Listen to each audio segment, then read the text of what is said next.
ফকিন্নির বাচ্চা, তোর সাহস তো কম না। 1 কোটি টাকার গাড়িতে হাত দিস? তোর 14 গোষ্ঠীর ক্ষমতা আছে এই গাড়ির টায়ার কেনার? স্যার, আমি কিনতে আসিনি। আমার বাবার খুব শখ এই গাড়িটা দেখার। সিকিউরিটি, এই ছোট লোকটাকে ঘাট ধাক্কা দিয়ে বের কর। আর শোন, এর বাপকেও 2টো লাথি দিবি। আমার বাবাকে অপমান, এই অপমানের শোধ আমি নেব ম্যানেজার। আমি ফিরে আসব।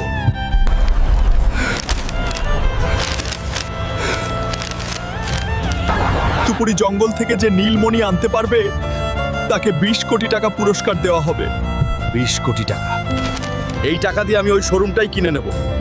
কিন্তু ওই জঙ্গলে তো আজ পর্যন্ত কেউ ফিরে আসেনি। বাবার অপমানের প্রতিশোধ নিতে আমি জমের দুয়ারেও যেতে রাজি। এই জঙ্গলের ভিতরে হাঁটতেই তো ভয় করতেছে, না জানি সামনে কোনো বিপদ আছে। আমার মণি নিতে এসেছিস?